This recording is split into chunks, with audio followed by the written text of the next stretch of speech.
It's a joggers park. 213 చెట్లు ముంబైకి చాలా ఆక్సిజన్ సప్లై చేస్తుంది.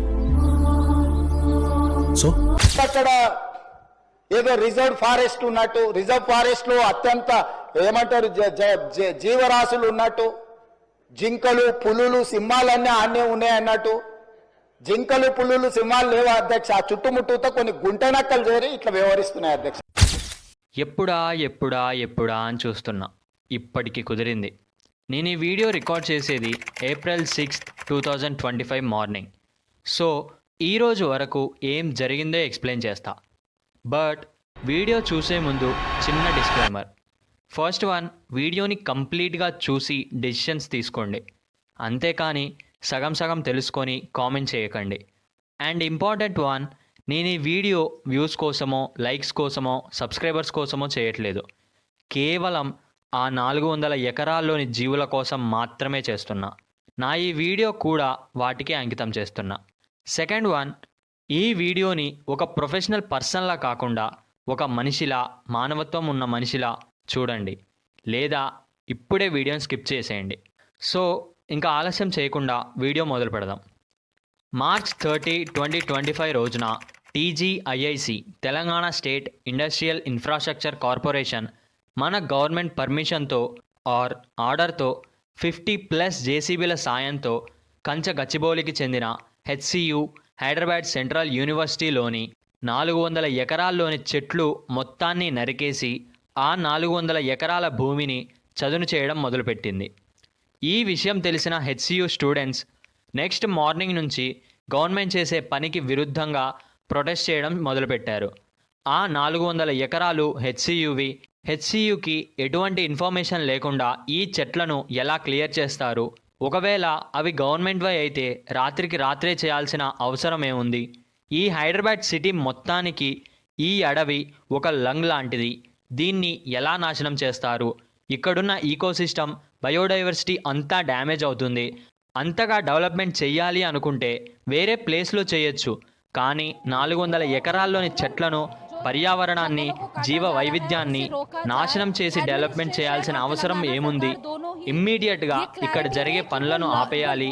ఇవి HCU భూములు అని స్టూడెంట్ యూనియన్స్ प्रोटेस्ट ने स्टार्ट చేశారు. PIL दर्ज की गई है, जिसकी हियरिंग 7 अप्रैल को होने वाली थी. But before that PIL very strategically on the holiday Sunday and the next day the holiday of Eid, on that day बहुत स्ट्रेटेजिकली वो बुलडोजर लाके उन्होंने जंगल की सफाई शुरू कर दी है इलीगली. मैं हमारी डिमांड्स ये है फिलहाल कि पूरे नेशन वाइड के लोग, क्योंकि ये कंसर्न सिर्फ यूनिवर्सिटी का नहीं है, ये कंसर्न हैदराबाद के గా HCU డాక్యుమెంట్స్ ను రిలీజ్ చేసింది. దీనికి సమాధానంగా గవర్నమెంట్ కూడా ఈ భూములు ప్రభుత్వానికి చెందినవే అని ఉన్న డాక్యుమెంట్స్ని రిలీజ్ చేసింది. అసలు ఈ భూమి ఎవరిది అనే విషయం తెలియాలి అంటే మనం ఒక 50 సంవత్సరాలు వెనక్కి వెళ్ళాలి. ఒకప్పుడు మన తెలంగాణ రీజియన్లో ముల్కీ రూల్స్ అనేవి ఉండేవి.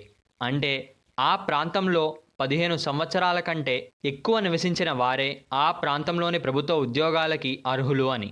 దీనిని గుర్తించిన మన ఆనాటి ప్రైమ్ మినిస్టర్ ఇందిరాగాంధీ గారు దీని వలన ఆంధ్ర ప్రాంతంలోని వారికి అవకాశాలు తక్కువగా ఉంటున్నాయి అని వాటిని తీసేశారు. ఇది నచ్చని తెలంగాణ ప్రజలు మా ప్రాంతంలో వేరే వారికి ఉద్యోగాలు ఎలా ఇస్తారని ఉద్యమం స్టార్ట్ చేశారు. దీనికి సమాధానంగా ఆంధ్ర ప్రజలు జై ఆంధ్ర ఉద్యమం స్టార్ట్ చేశారు. వీరి ఉద్యమాలను దృష్టిలో పెట్టుకొని 2 ప్రాంతాలైన ఒకే రాష్ట్రం కనుక అందరికీ సమన్యాయం చేయాలి అనే ఉద్దేశంతో 6 పాయింట్ ఫార్ములా ఆఫ్ 1973 తెలంగాణను అమలు చేశారు. దీనిలోని సెకండ్ పాయింటే ఈ HCUను స్థాపించాలి అని. HCU హైదరాబాద్ సెంట్రల్ యూనివర్సిటీని స్థాపించి లోకల్ అండ్ నాన్ లోకల్ అనే తేడా లేకుండా ఏ స్టూడెంట్ అయినా చదువుకోవడానికి వీలుగా ఒక యూనివర్సిటీని స్థాపించడానికి ఇందిరాగాంధీ గారు 2324 ఎకరాలను HCUకు కేటాయించారు. అది కూడా ఇన్ ది ఇయర్ ఆఫ్ 1975. ఈ ల్యాండ్ని HCUకు కేటాయించారు, కానీ ఆ భూమి మొత్తాన్ని HCU పేరు మీద రాయకుండా ప్రభుత్వం పేరు మీదనే ఉంచుకుంది. అంటే నోటి మాట మాత్రమే ఉంది, కానీ ల్యాండ్ రిజిస్ట్రేషన్ జరగలేదు. ఆ తరువాత 2003లో ఉమ్మడి ఆంధ్ర సీఎం అయిన టీడీపీ నాయకులు శ్రీ నారా చంద్రబాబు నాయుడు గారు ఆ 2324 ఎకరాల భూమిలోని 400 ఎకరాల్లో స్పోర్ట్స్ డెవలప్మెంట్ యాక్టివిటీస్ చేయమని IMG భారత్ అకాడమీకి ఆ ల్యాండ్ని కేటాయించింది. నెక్స్ట్ ఇయర్ 2004లో ప్రభుత్వం మారి కాంగ్రెస్ నాయకుడు వైఎస్ రాజశేఖర్ రెడ్డి గారు రావటంతో ఆ ల్యాండ్ను రివ్యూ చేసి ఇప్పటి వరకు ఆ ప్రాంతంలో ఎటువంటి డెవలప్మెంట్ పనులను ఐఎంజీ స్టార్ట్ చేయకపోవడంతో ఆ ల్యాండ్పై ఉన్న అగ్రిమెంట్ను 2006లో క్యాన్సిల్ చేసుకుంటాము అని రాజశేఖర్ రెడ్డి గారు చెప్పారు. దీనికి ఐఎంజీ భారత్ అకాడమీ సమాధానంగా హైకోర్టుకి వెళ్ళింది. ఈ కేసు 2024 వరకు నడిచి 2024లో హైకోర్టు ఈ ల్యాండ్ ప్రభుత్వానిదే అని తీర్పునిచ్చింది. ఆ తర్వాత ఐఎంజీ భారత్ సుప్రీంకోర్టులో పిటిషన్ వేయగా సుప్రీంకోర్టు ఆ పిటిషన్ను కొట్టేసింది. ఆఖరిగా ఆ భూమి గవర్నమెంట్కి వచ్చేసింది. ఈ గ్యాప్లోనే హెచ్సియులోని 2324 ఎకరాల్లో దాదాపు 810 ఎకరాలు డిఫరెంట్ పర్పసెస్కి డిఫరెంట్ గవర్నమెంట్స్ యూజ్ చేసేసాయి. దాంట్లో ఎడ్యుకేషనల్ అండ్ నాన్ ఎడ్యుకేషనల్ పర్పస్లు కూడా ఉన్నాయి. ఈ 2024లోగా హెచ్సియుకి మిగిలింది 1514 ఎకరాలు మాత్రమే. ఆ 1500+ ఎకరాల్లోని 400 ఎకరాల్లోనే ఇప్పుడు గవర్నమెంట్ పనులు చేపట్టింది. అసలు గవర్నమెంట్ ఉద్దేశం ఆ 400 ఎకరాల్లోని ల్యాండ్ను చదును చేసి ఆ భూములను ప్రైవేట్ సంస్థలకు ప్లాట్ల రూపంలో అమ్మి అక్కడ పరిశ్రమలు స్థాపించి డెవలప్మెంట్ చేయాలి అని. బట్ హెచ్సియు స్టూడెంట్స్కు ప్రభుత్వం ఆ భూమిని ఈరోజు మనం అభివృద్ధిలో భాగంగా టీజీఐఐసి కేటాయించి అక్కడ ఐటీ కంపెనీలు ఇతర పరిశ్రమలు రావడానికి అవసరమైన లేఅవుట్ చేయండి అని చెప్పి ఈ రోజు ఒక అభివృద్ధి కోసము ఒక కాంక్రీట్ ప్రపోజల్తో ముందుకు వస్తే చేసే పని నచ్చలేదు.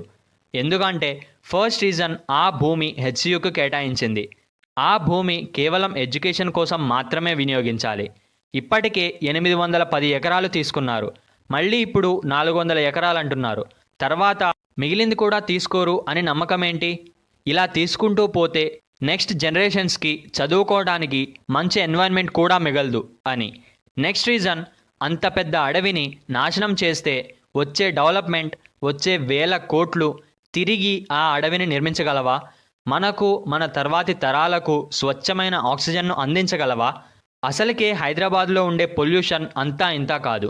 అలాగే ఈ అడవిని నరికేస్తే అక్కడ ఉండే బయోడైవర్సిటీ అంటే జంతువులు, పక్షులు, మిగిలిన జంతుజాలం అంతా ఎక్కడికి వెళ్తుంది? సో అక్కడి బయోడైవర్సిటీని కూడా కాపాడాలి అని. వీరందరూ చేసే ప్రొటెస్ట్ కేవలం వారి కోసమో యూనివర్సిటీ కోసమో కాదు, తర్వాతి భవిష్యత్ కోసం, మన ప్రకృతి కోసం, అక్కడి జీవ వైవిధ్యం కోసం. ఇంత మంచి కాజ్ కోసం పోరాడుతున్న విద్యార్థులని పోలీస్ ఫోర్స్తో అరెస్ట్ చేయడం, వారిని మ్యాన్ హ్యాండ్లింగ్ చేయడం, ఆడపిల్లలు అని కూడా చూడకుండా వారిని జుట్లు పట్టి లాక్కొని వెళ్ళడం మన గవర్నమెంట్ చేసే పనులు. ఇక్కడ మనకి అర్థం కావాల్సింది ఆ ల్యాండ్ లీగల్గా గవర్నమెంట్దే, కానీ హెచ్సియు స్టూడెంట్స్ చేసేది మన బయోడైవర్సిటీ కోసం, తర్వాతి ఫ్యూచర్ కోసం. సో ఇప్పటి వరకు అసలు దేని గురించి ఈ ప్రొటెస్ట్ స్టార్ట్ అయ్యిందో అర్థమయ్యింది అనుకుంటున్నాను. ఇప్పుడు డే బై డే ఏమేం జరిగాయి అని తెలుసుకుందాం. మార్చ్ 30, 2025 రోజున టీజీఐఐసి ల్యాండ్ని క్లియర్ చేయడం మొదలుపెట్టింది.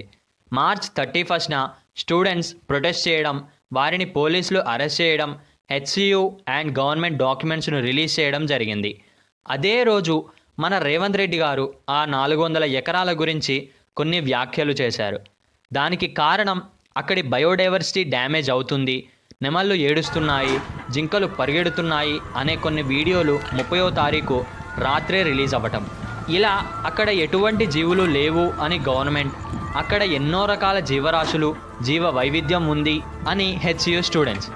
నెక్స్ట్ డే 1 ఏప్రిల్ రోజున అదే యూనివర్సిటీలో చదివిన మన డిప్యూటీ సీఎం అయిన భట్టి విక్రమార్క గారు, ఐటీ మినిస్టర్ శ్రీధర్ బాబు గారు ఆ ల్యాండ్లోని జీవులకు, చెరువులకు ఎటువంటి డ్యామేజ్ లేకుండానే అభివృద్ధి పనులను చేస్తాం, మేము ఆ యూనివర్సిటీలోనే చదివాం, మాకు ఆ మాత్రం రెస్పాన్సిబిలిటీ ఉండదా అని.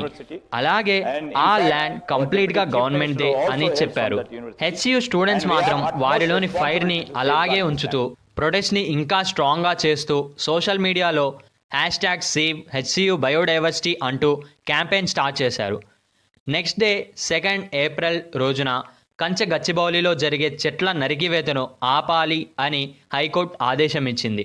అక్కడ జరిగిన వాదోపవాదాలు విన్న తరువాత ఈ కేసును నెక్స్ట్ డే 3 ఏప్రిల్కు హైకోర్టు వాయిదా వేసింది. అక్కడ జరిగిన వాదనలు కూడా ఆ భూమి ముమ్మాటికి ఇండస్ట్రియల్ భూమే, అటవీ భూమి కాదు అని మన గవర్నమెంట్ అంటే, లేదు అక్కడ చేసే భూమి చదునుతో జీవ వైవిధ్యం, పర్యావరణం దెబ్బతింటోంది, భవిష్యత్ తరాలు ఆక్సిజన్కు కూడా అవస్థలు పడాల్సి వస్తుంది అని గవర్నమెంట్కు విరుద్ధంగా వాదనలు జరిగాయి. ఇక నెక్స్ట్ డే ఏప్రిల్ 3 రోజున పనులను ఆపేయండి అని సుప్రీంకోర్టు స్టే విధించింది. వందల ఎకరాల్లో చెట్లను కొట్టేస్తారా? అంత అత్యవసరం ఏమొచ్చింది? అసలు కేంద్ర పర్యావరణ శాఖ అనుమతి తీసుకున్నారా అంటూ గవర్నమెంట్పై మండిపడింది. తిరిగి ఈ కేసును 16వ తేదీకు వాయిదా వేస్తూ తీర్పు వచ్చే వరకు భూముల్లో ఎలాంటి పనులు చేపట్టకుండా స్టే విధించింది హైకోర్టు. ఈ ప్రాసెస్లోనే కేవలం 3 రోజుల్లోనే 100 ఎకరాల్లో చెట్లను కొట్టేసింది మన గవర్నమెంట్. అసలు కొంచెమన్నా కామన్ సెన్స్. ఈ స్టే రావడంతో హెచ్సియు స్టూడెంట్స్ కొంత కామ్ అయ్యారు. సరే అంతా బాగానే ఉంది అనే టైంకి రిలీజ్ చేసిన హెచ్సియు బయోడైవర్సిటీ వీడియోలు ఫేక్, అవి ఏఐతో చేసినవి, ఈ ఫేక్ ఫుటేజ్లనే నిజమని నమ్ముతున్నారు అని ప్రభుత్వం అంటుంది. ఈ భూములపై తొలుత నకిలీ వీడియో పోస్ట్ చేసిన జర్నలిస్ట్ సుమిత్ ఝా కాసేపటికే పోస్ట్ను తొలగించి క్షమాపణ చెప్పారు అని అధికారులు మన సీఎం గారికి వివరించగా, దీనిని హైకోర్టుకు తీసుకెళ్దాం, అలాగే మన స్టేట్లోని సైబర్ క్రైమ్ విభాగాన్ని బలోపేతం చేయాలి అని మన సీఎం గారు ఆదేశించారు. ఇదంతా జరిగింది ఏప్రిల్ 5న.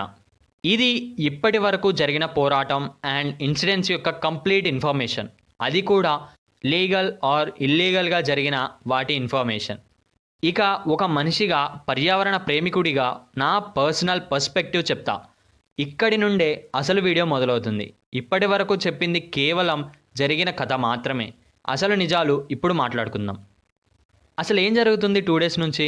అక్కడ హెచ్సియు స్టూడెంట్స్ అందరూ రియల్ హీరోస్లా ప్రొటెస్ట్ చేస్తుంటే, ప్రజలకు నిజాన్ని చెప్పి ఎడ్యుకేట్ చేయాల్సిన ఇన్ఫ్లుయెన్సర్స్ అందరూ ఇలా ఉన్నారేంటి? అది కూడా చిన్న ఇన్ఫ్లుయెన్సర్లు కాదు, 1 million+ సబ్స్క్రైబర్లు ఉన్న ఇన్ఫ్లుయెన్సర్స్. ఒక్కొక్కరు చెప్పేది వింటుంటే జనాల్ని మరీ ఇంతలా మ్యానిపులేట్ చేస్తున్నారేంటి అనిపించింది. బట్ కొంతమంది మాత్రం నిజంగా ఇన్ఫర్మేషన్ని పాస్ చేస్తున్నారు.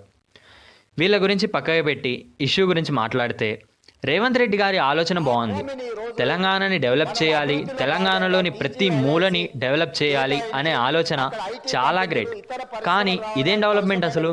అరే మనిషి ఒక్కడే కాదు కదా రాష్ట్రంలో ఉంది. అడవులు, చెట్లు, జంతువులు, పక్షులు ఇలా ఎన్నో ఉన్నాయి. వాటన్నింటినీ జాగ్రత్తగా చూసుకోవడమేగా అసలైన డెవలప్మెంట్, అసలైన సీఎం చేయాల్సిన పని. 400 ఎకరాల్లోని చెట్లను నరికేయడం అంటే మాటలు కాదు. ఆ 400 ఎకరాల్లో దాదాపు 17,700+ చెట్లను నరకడం అంటే ఎంత ఆక్సిజన్ని తగ్గించినట్లు? తలచుకుంటేనే కోపం, బాధ రెండూ వస్తున్నాయి. ఇప్పటికే 10,000 వరకు చెట్లను నరికేశారని geographic information system analyst Sai Krishna గారు చెప్పారు. ఆ చెట్లను మళ్ళీ పెంచగలమా? అది ఎలాగో చేయలేము. అయినా అసలు సీఎం అయితే ఏంటి, ఎవరైతే ఏంటి, వాటిని నరికే హక్కు ఎవ్వరికీ లేదు. కాంక్రీట్ జంగిల్గా ఉండే హైదరాబాద్ సిటీకి 2 లంగ్స్ లాంటివి HCU university and KBR park. అలాంటి ఒక లంగ్లోని సగం పార్ట్ని తీసేయడం అంటే మాటలు కాదు. ఇప్పటికే హైదరాబాద్ పొల్యూషన్ అంతా ఇంతా కాదు. ఉన్న ఆ మాత్రం చెట్లను కూడా నరికితే ఆఖరికి ఆక్సిజన్ కోసం వేరే రాష్ట్రాల దగ్గర అడుక్కోవాల్సిన పరిస్థితి వస్తుంది. ప్రకృతి తలచుకుంటే ఎలాంటి ఘోరాలు జరుగుతాయో చూస్తూనే ఉన్నాం. వాయనాడ్ ల్యాండ్ స్లైడ్, రీసెంట్ మొన్ననే వచ్చిన థాయిలాండ్లోని భూకంపం. అయినా ఒకప్పుడు ప్రకృతి గురించి మాట్లాడిన మన సీఎం గారు ఈరోజు అంతా వృక్ష సంపదను ఎలా నాశనం చేస్తున్నారో అర్థం కావట్లేదు. అయినా wild life protection act of 1972 అని మన ఇండియన్ కాన్స్టిట్యూషన్లోనే ఉంది. కాన్స్టిట్యూషన్ని ఎలా మీరుతారు? ఇది ఇలా ఉంటే రీసెంట్గా తాజ్మహల్ చుట్టూ 554 చెట్లను ఎవరో నరికేశారంట. అలా నరికినందుకు సుప్రీంకోర్టు చెట్టుకు ₹1,00,000 జరిమానా విధించి చాలా సీరియస్ వార్నింగ్ ఇచ్చిందంట. నాకు ఒకటి అర్థం కావట్లేదు, చెట్టుకు ₹1,00,000 ఇస్తే ఆ చెట్టు మళ్ళీ వస్తుందా? అంత ఆక్సిజన్ మళ్ళీ తిరిగి వస్తుందా? ఏమైనా అంటే గవర్నమెంట్ రూల్స్ కరెక్ట్ అంటారు. ఏం రూల్సో ఏంటో అర్థం కావట్లేదు. ప్రకృతిని కాపాడడానికి చట్టాలు పెడతారు, కానీ ఆ గవర్నమెంట్ కూడా వాటిని పాటించదు. నాకు తెలిసిన ఇన్ఫర్మేషన్ ప్రకారం ఆ 400 ఎకరాల్లో 734 plant spacious, 220 bird spacious, deers, Pythons and 100 సంవత్సరాల చెట్లు, నక్షత్ర తాబేళ్లు, నెమళ్ళు పెద్ద పెద్ద రాళ్ళు, లేక్స్ వంటివి ఎన్నో ఉన్నాయి. వాటన్నింటినీ నాశనం చేసి ఏం డెవలప్మెంట్ చేస్తారు? అంత బయోడైవర్సిటీని మళ్ళీ క్రియేట్ చేయాలన్నా అది మన జన్మలో జరగని పని.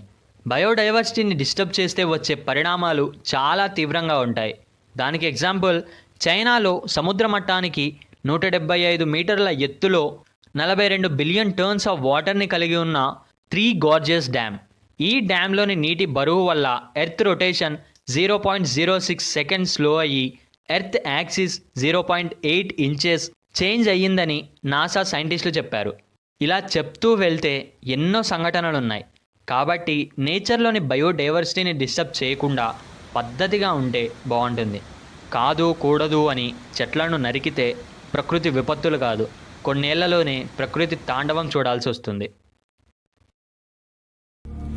నేను ఆకాశం, గాలి, భూమి, ఈ సముద్రం వీటి కోపాల గురించి మాట్లాడుతున్నాను.